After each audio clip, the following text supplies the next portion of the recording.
Bonjour à tous, salam alaikum, content de vous retrouver dans le cadre de notre plateforme de formation Elixir. Aujourd'hui, je vais vous parler de la thématique du hadith et je vais revenir sur un point que je développe brièvement et je vais revenir dessus.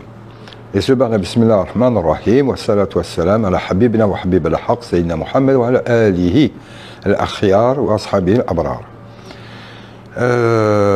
Parler des faux hadiths, donc la thématique du hadith. Le hadith est une des questions qui posent le plus problème en islam. On sait que depuis le début, les coranistes ne sont pas venus avant-hier. Ils existent depuis la nuit des temps. Déjà sous l'époque des Mu'tazilites, il y en avait. Pourquoi il y en a eu? Alors parce que, on peut le comprendre, il y a eu une quantité de faux hadiths incalculable. Et évidemment que ça pose problème. Alors maintenant, je voudrais aujourd'hui vous encourager à vous inscrire, à suivre cette thématique du hadith, où vous apprendrez beaucoup de choses. Comment a été consigné le hadith, par qui, pourquoi, à quel moment, quels sont les problèmes que l'on a rencontrés dans la codification du hadith, notamment de mémoire, puisque les gens faisaient ça de mémoire des fois 15-20 ans après un événement.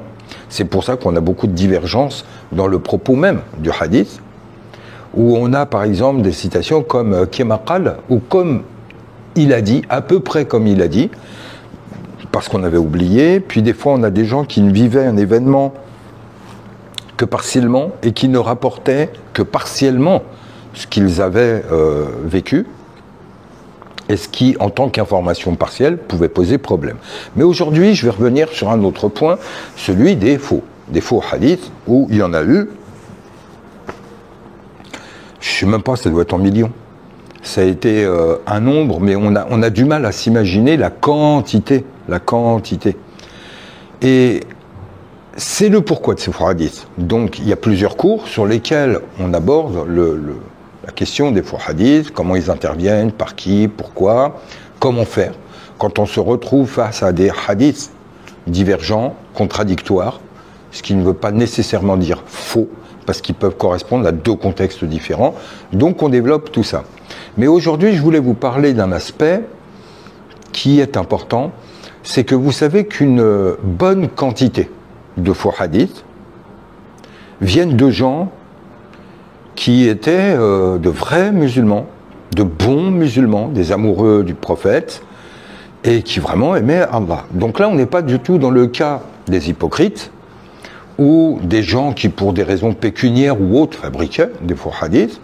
On n'est pas dans des mécréants, dans des ennemis de l'islam et ça c'est un pan qui est peu connu, parce que si on a eu des faux hadiths de la part de ces gens-là, c'est qu'on en a aussi en quantité de la part de gens qui étaient musulmans sincères, qui étaient des bons musulmans et qui se trouvant dans des controverses, ou voulant redorer l'image de l'islam, ou voulant louanger le prophète, ou etc., inventaient des hadiths, tout simplement, qui leur permettaient de mettre l'islam en lumière, de le rendre merveilleux, de le rendre beau, attirant.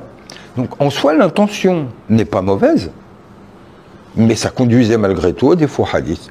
Alors il suffit que l'on ait affaire à des gens qui agissent par l'émotionnel sans intellectuel, et en fait ça se retournait contre eux, puisque les faux hadiths qu'ils donnaient étaient tellement énormes que on n'y croyait pas. Ils n'étaient pas crédibles. Donc ça se retournait contre l'islam. Donc voilà quoi, une petite page. Et tout ça, je le développe également dans la thématique sur le hadith. Donc rejoignez-nous sur Elixir, inscrivez-vous, rentrez dans cet univers de la connaissance de votre religion, ayez les bases au moins qui vous permettent de connaître l'islam, de pouvoir avoir votre propre avis quand on est sur le terrain du hadith, comment le traiter, comment le considérer, comment reconnaître les vrais et des faux, comment face à des contradictoires, que faire, et comprendre que finalement les choses pour les savants n'ont pas été si simples, parce qu'au final on avait des chaînes qui pouvaient être valables, de gens de confiance, et pourtant on avait affaire à des faux hadiths. À très bientôt, Inch'Allah. Au plaisir de vous retrouver sur notre plateforme. Filaman. Allah.